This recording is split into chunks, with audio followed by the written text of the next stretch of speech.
Please pray with me. Lord, as we gather together in your name, be with us as you have promised, and guide us as we seek to do your will in a complex world. Thank you for your gracious blessings. All that we have is truly from you. With the strength and resolve gained from our union, let us go forth to enthusiastically work toward peace and understanding. In your name we pray. Amen. Thank you, ma'am. Thank you. Dick's introduction reminds me of sometime last year we had a visitor in our class who I think had come out of the Catholic tradition and stopped me after class and was almost tearful, saying that this class was the first time that she really was encouraged to engage with the text herself, and the text wasn't mediated as much through a priest or the lens of tradition. So I think that's so liberating, also very humbling, I think, for us as we do, this type of work. It's to gather together and consider the history of interpretation of these texts and all the various ways that very pivotal folks like Paul have encountered the message of Jesus, and something that I'm really grateful for. So thank you for that introduction. So we are still in Romans this week, and I want to, I have my map here, so I'm going to use it. Let's see, this is Jesus. Let's see if we can pull out Paul. There we are. Russell would just get undone when that map was hid behind the counter back there.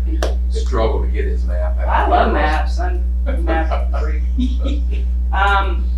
So we're just going to do a little bit of a recap. I mean, this is stuff you all know. What are our two sources about Paul, about the life of Paul, who he is? Well, we have Acts, and then we have Paul's own words in his letters. Just kind of as an aside, there's an apocryphal story about Paul that isn't in most biblical texts, but it has an interesting element to it, such that it describes what Paul supposedly looked like. And he, in this book, Paul is described as short, bow-legged, has a long beaked nose, his eyebrows met in the middle, and he had a very protruding upper forehead. Doesn't sound really attractive from our standards of beauty. But what's interesting is that some scholars think that is kind of a stereotypical description in the ancient world of somebody who is powerful, and it's kind of a stock way of describing a general. So it's interesting. I mean, it's something that isn't in our text, but there's all sorts of different apocryphal books out there. So we have Paul, who, according to Acts, was from Tarsus. Let's see if I can find Tarsus. Should be right there. Tarsus. Now, Tarsus, during this period of time, was known as kind of a center, an academic center, if you will, of Greco-Roman Hellenistic thought. And the biblical scholar Luke Timothy Johnson talks about Tarsus, saying that we don't know if Paul was engaged in one of the schools in Tarsus, if he was actually, intentionally educated there.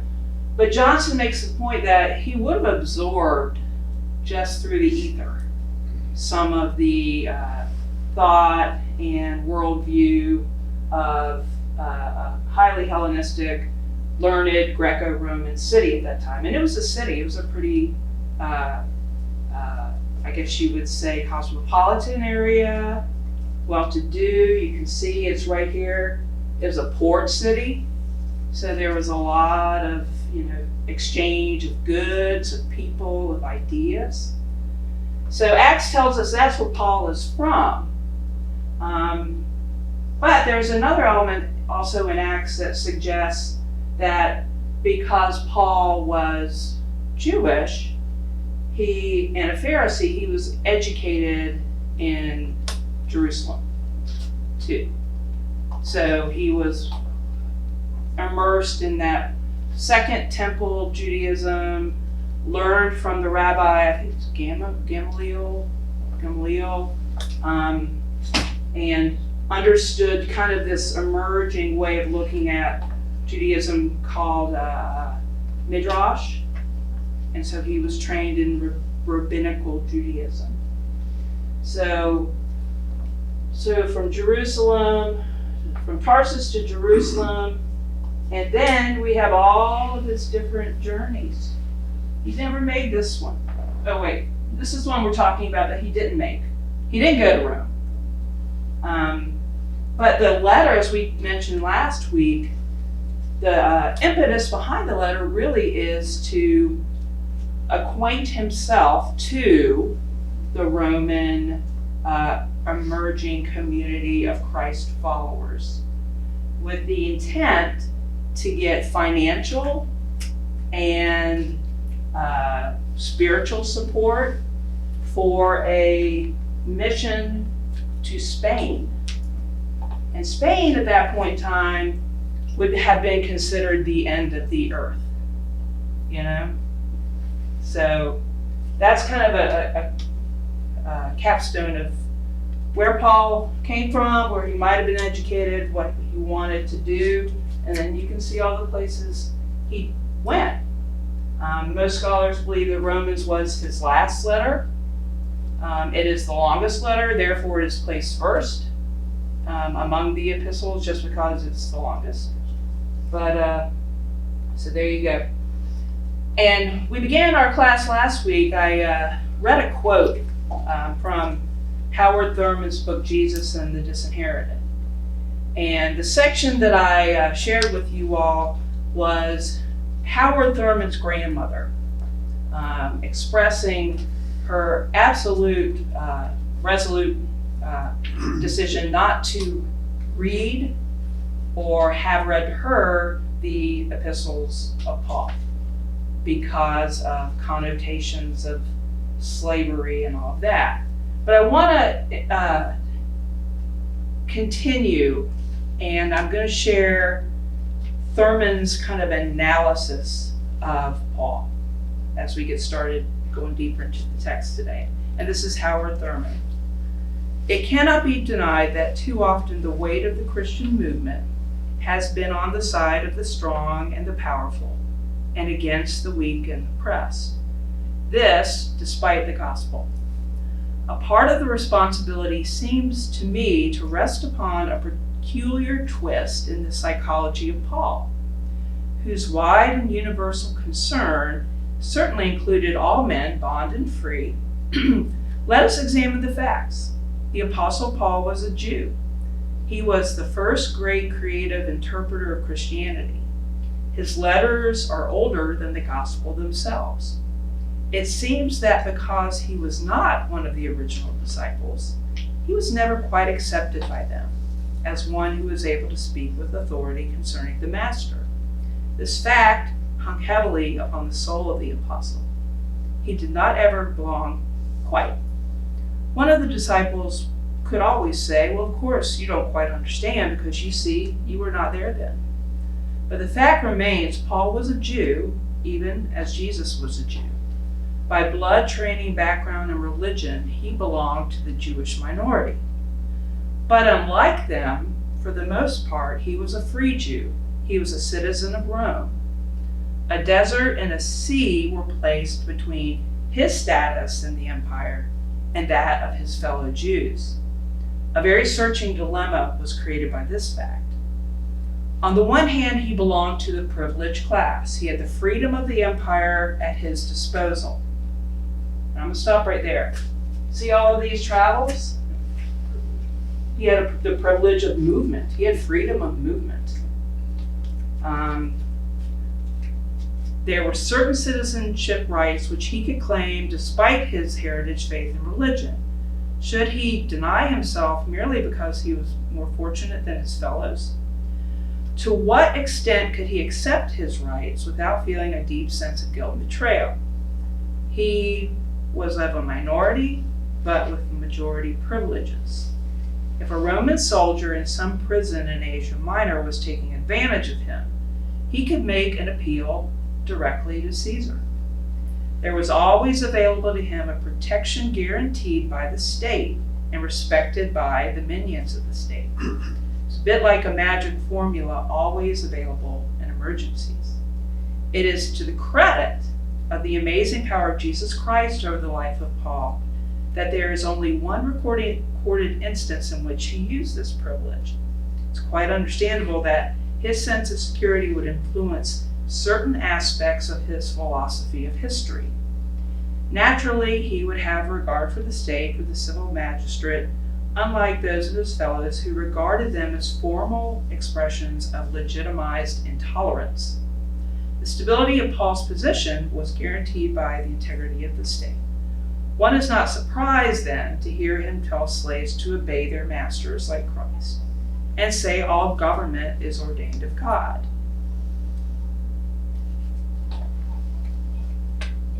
It would be grossly misleading and inaccurate to say that there are not to be found in Pauline letters utterances of deeply different qualities, utterances which reveal how his conception transcends all barriers of race, class, and condition.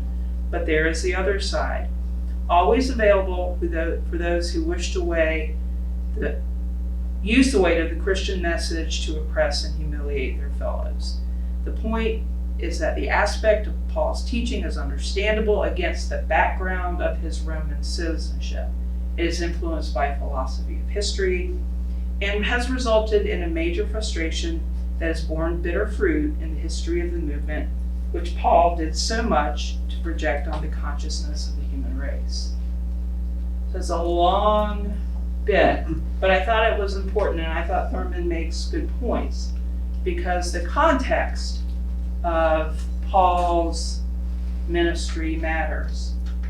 It matters deeply. And Luke Timothy Johnson, who is Woodruff Professor of New Testament at Candler School of Theology at Emory University, picks up on this. And he has recently written a 2-volume kind of magnum opus about the life of Paul, and really, really drives home the point that Paul's context, his own biases that stem from his background, matter. And that's not unusual. I mean, that is the way we all write and how we see the world. We are conditioned by the structures and systems around us. But Johnson goes on to say that when we read Paul, to pay particular attention to the style of his writings. One element kind of leaps out to Johnson, which is the rhetorical structure of these letters. So he reminds us that the letters are occasional, meaning they are written to particular communities and usually address particular concerns, things that are going on within that assembly. Romans is a bit of an outlier because Johnson and other scholars can't really put their finger on what the actual disputes are. And we'll talk a little bit about why Romans has a little bit of a different structure later. But the letters are occasional. They are written by Paul with particular intent, structured to assert, in many cases, his authority over and against false teachers or other teachers who may be influencing the community.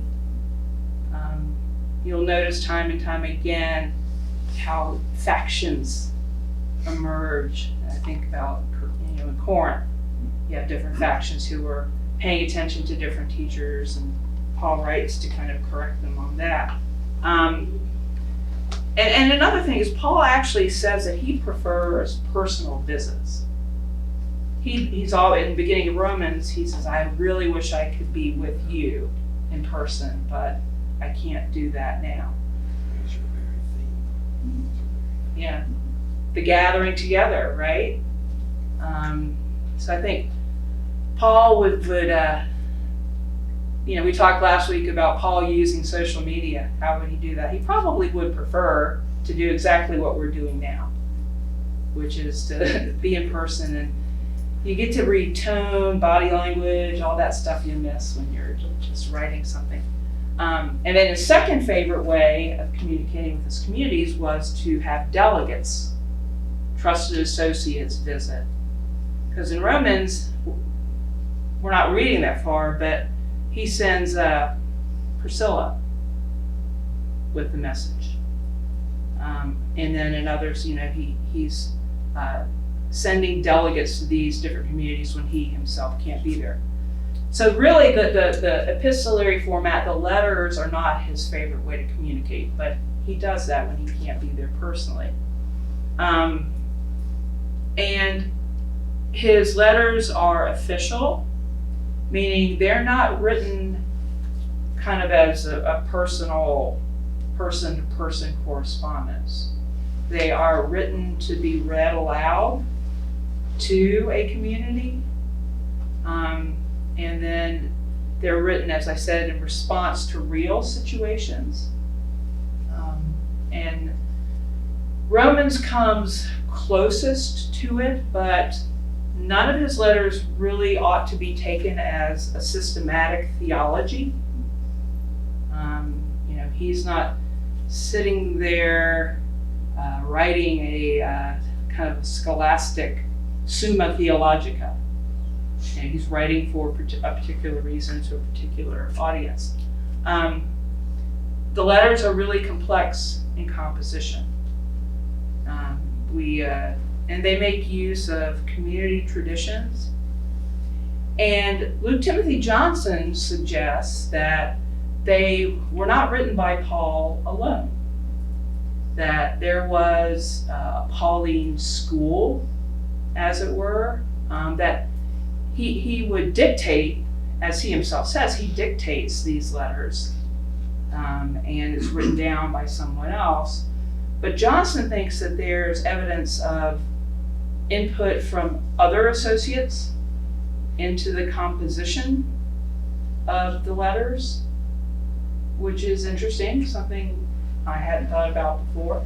But also that the letters are various, and although they share certain features, that they differ in length and also in rhetorical style.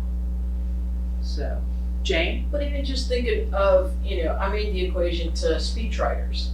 I may or may not have had that assignment once or twice along the way. And depending on who is speechwriting, a really good speechwriter lives inside the head of the person that they're writing speeches for.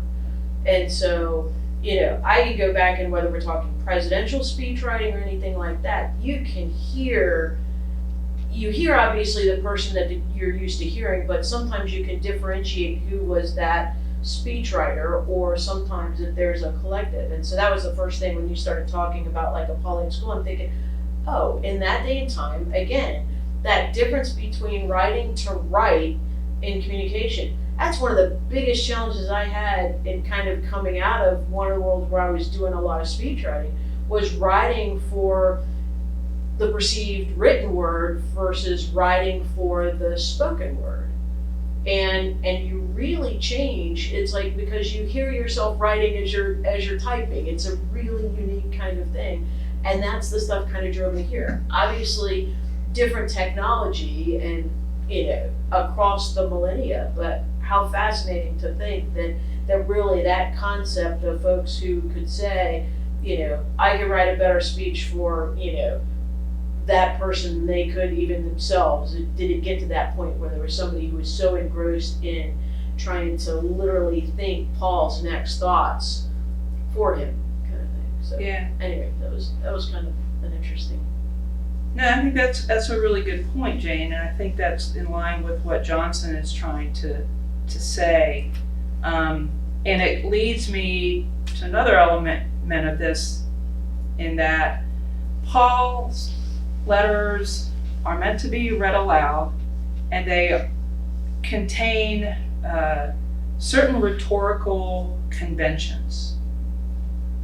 Paul, particularly if it is true that he was, born, raised, maybe educated in Tarsus. I mean, he's obviously very adept at that classic rhetorical, oratorical structure. And then we'll talk a little bit later about how he melds that with that rabbinic kind of midrash of the Genesis text. So it's important, like Johnson says, that when we read Romans, when we read these letters, there are elements of it that contain hyperbole. There are places where the transitions are a little bit weird and disjointed. And then there are places where Paul's language is really harsh. But Johnson notes suggests that this was all part and parcel of the rhetorical conventions of that time. And Paul's writing to make a point, writing to be persuasive. And his hearers would understand what was going on. So when he used some hyperbole, they likely would not have taken that literally. And some of the comparisons that Paul makes that today strike us as being harsh or almost not very Christian, would have been seen as this is a rhetorical way of making a comparison. So, yeah, I mean, the rhetorical element of it, especially Luke Timothy Johnson, is incredibly important. So we talk about this rhetorical analysis. What Paul is doing, I think I mentioned it last week, is the book of Romans really is a sustained, what they call diatribe.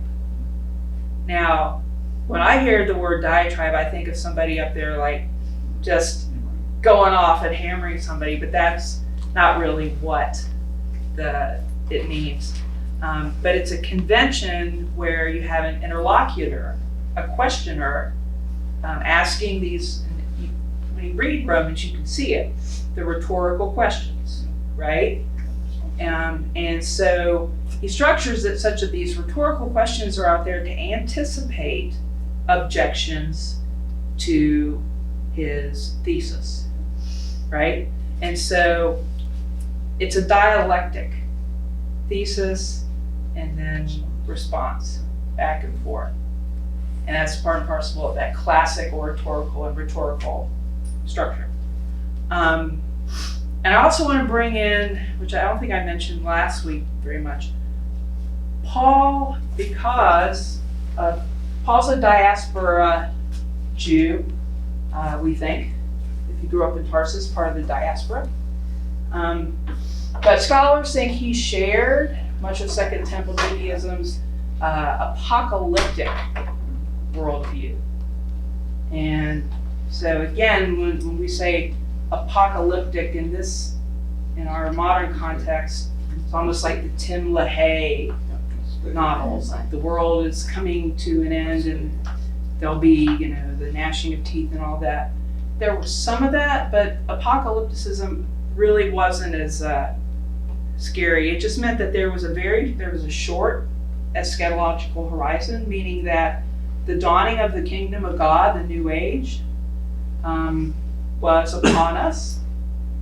And that influences Paul's understanding of the event of the resurrection quite a bit. And when we talk about that kind of worldview and that end of time horizon being short, we're also talking about something called salvation history. You all, Gus, probably can tell us a lot about that. There's a fancy German word for it, Heilsgeschichte. And it essentially teaches that it's a history that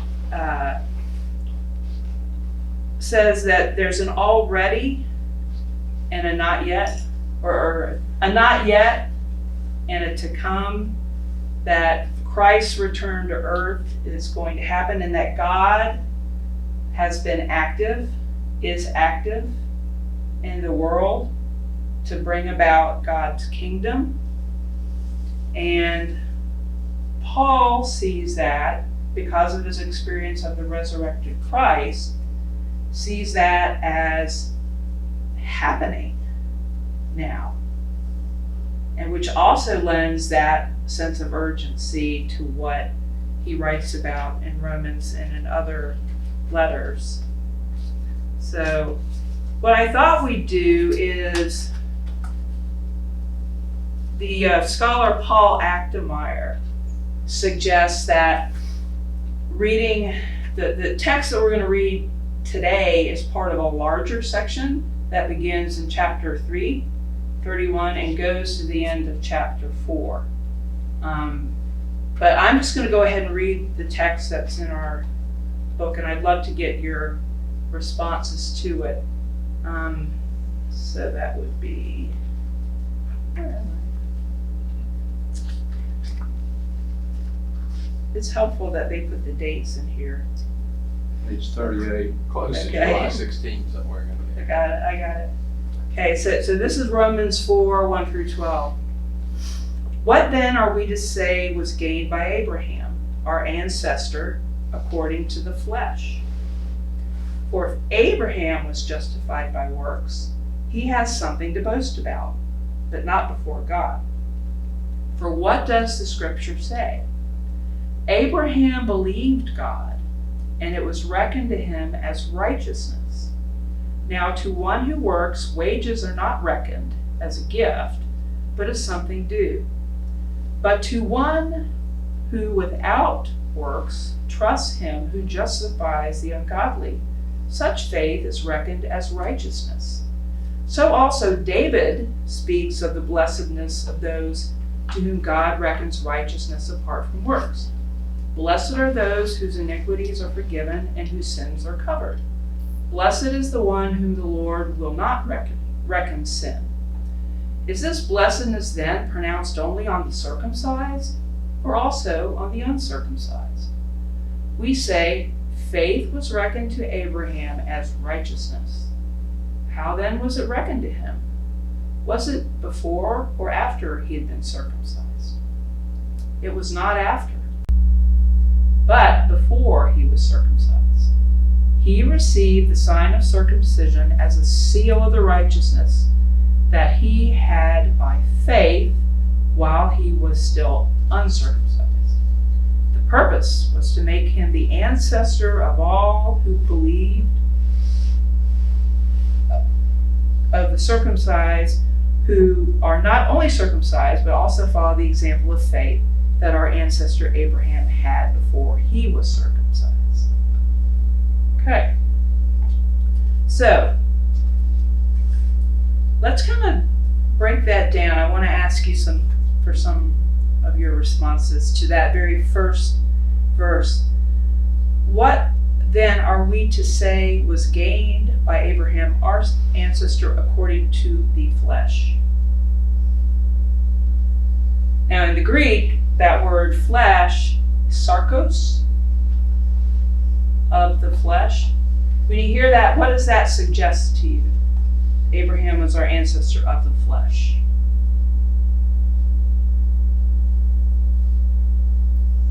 Are you raising your hand? Humanity. Right.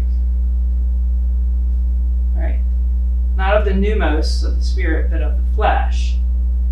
So to me, Paul's starting out with a very clear point that Abraham is one of us. Now, if we take seriously the point that Paul's mission was primarily to the Gentiles, those who were not Jewish, that might seem kind of striking to both a Gentile and a Jew. Because the Jew would say, no, Abraham's ours, you know. But Paul's saying, no. Gentiles too can claim that lineage all the way to Abraham. So, as we saw last week, Paul is trying to help his hearers and readers understand that the promises of God made to the Israelites are now available to Gentiles, to those who are not ethnically Jewish or religious, of that religious group. And then he goes on to say that Abraham believed God. And also last week we talked about pistos, about faith. Luke Timothy Johnson likes to translate it as trust. That Abraham trusted God, believed God, had faith in God, and was faithful, showed faithfulness to God. So therefore, he was righteous, in right relationship to God. And it wasn't because of what Abraham did. And Paul starts to build on that and says that wages are not reckoned as a gift. And reckoned has kind of an interesting nuance and connotation. It's almost like reckoning. A reckon is almost a commercial word, like a transactional word, like something you owe, payment of a debt to reckon. So Abraham is not owed anything because of his good works, but to one who without works trusts him, who justifies the ungodly, such faith is reckoned as righteousness. So that payment is reckoned is righteousness. And then Paul goes on to quote from the Psalms and when David speaks. So there you see him doing a little bit of rabbinic work, bringing in texts from is it Isaiah or the Psalms? Well, bringing in the Hebrew text, and then starts to build another argument about Abraham and when Abraham received this promise, when Abraham was reckoned as righteous. And Paul, looking back at Torah in Genesis, notes that Abraham's relationship with God happened before Abraham was circumcised. And as we know, circumcision was a mark of the covenant for Abraham's descendants, or those who came after him. So Paul is using Torah to make a point that righteousness is not dependent upon one's identity as a member of the Jewish faith, that it precedes that, and therefore those who are not circumcised, the uncircumcised, can also participate in that righteousness as children of Abraham. So it's quite a, I don't want to say clever because that's a little bit too trite, but I think quite an intelligent and insightful way of presenting both, I think, to those in the Jewish community and also the Gentiles, that they too are descendants of an Abraham who became in right relationship with God prior to the giving of the law, prior to the need for a particular mark. And this is all part of Paul's work in Romans to lay out his understanding of what's to come next. And next week we're going to talk more about the quote. Yes. There's a trajectory here that ends up in a very practical application.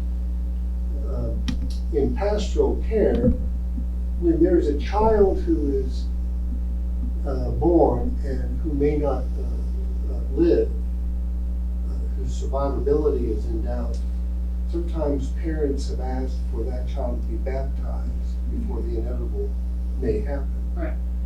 But I've heard folks say, and I think pushing off from what Paul says, is even if the child is not baptized, there is that claim, that divine claim, that all is well. That has to be said in a way to be comforting for the parents involved. But that's basically what Paul is saying here, is that Right. circumcision is a sign, as baptism is a sign. But the implications on the pastoral level is that is good news. Right. Yeah, and it points to, Thurman talked about the inclusive Paul, the Paul that brings forth the good news to all people, regardless of whether they're bond and free or whatever. And this pericope, this part of the text, speaks to me in that regard, that he's saying clearly that we, Father Abraham had many sons had Father Abraham. So that's Paul saying this, essentially, in it, that the promises that God made to Abraham are available to all who believe and who trust and who act with faithfulness to God. Any other observations on this text? There was, I saw a bit of a linkage with your comment last week about he was part of the speech maker and speech writers, and slaves to obey your masters in that context. We talked about that a little bit. And then the Roman Empire and Spain itself. I wonder if, talk about sailing through Gibraltar into the abyss. I wonder if James ever sailed out of the Mediterranean basin into the abyss, or felt a sinking feeling at all Jane, through that sail. I'll let you answer that. I will say that every time I operated in the Mediterranean, that opening up and going, I had an Oxford annotated Bible with me at the time that had this map, and would go back and look and say, my first ship was 581 feet long and 79 feet at beam and 19,000 tons.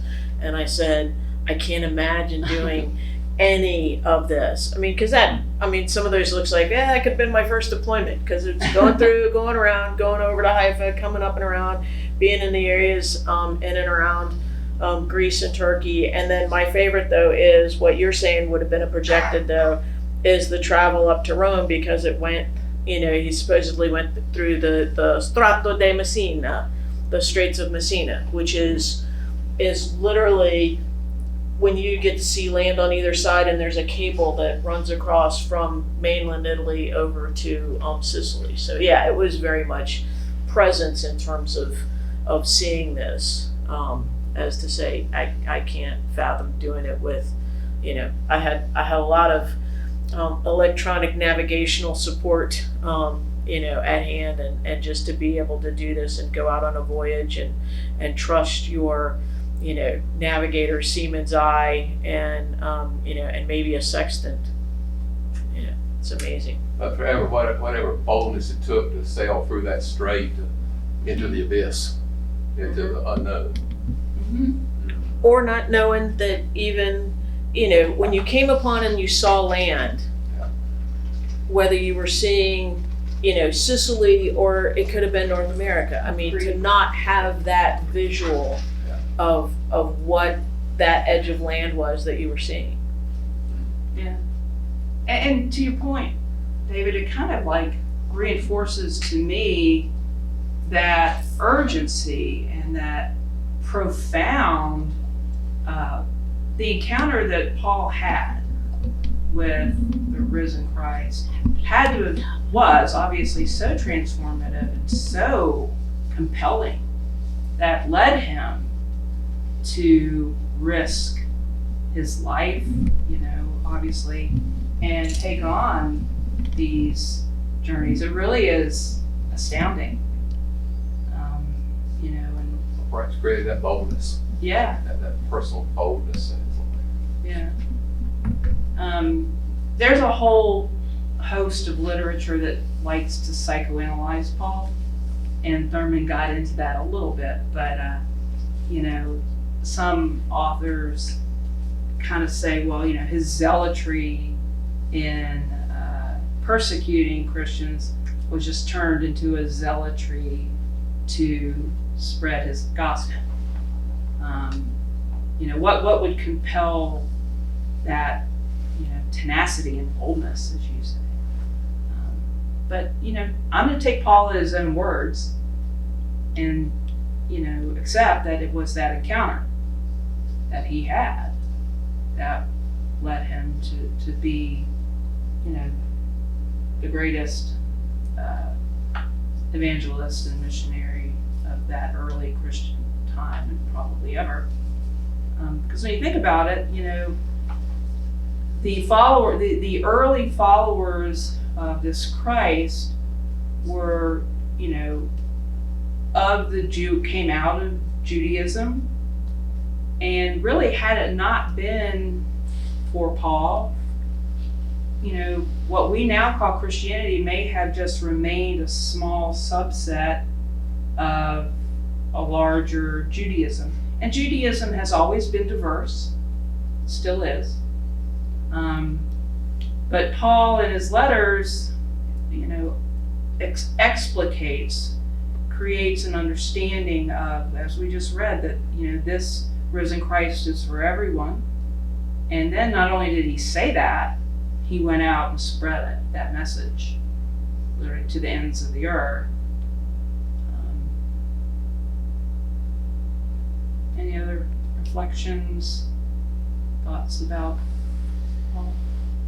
We're going to have one more week. Next week we're going to do chapter 5. And we'll continue to talk about some of the scholarly reactions to the letter, and also maybe spend some time thinking about ways that, from a pastoral perspective, how Paul's messages can equip us in our own faith, and how we can in some ways look at Paul as a model of how to speak and share the good news with others.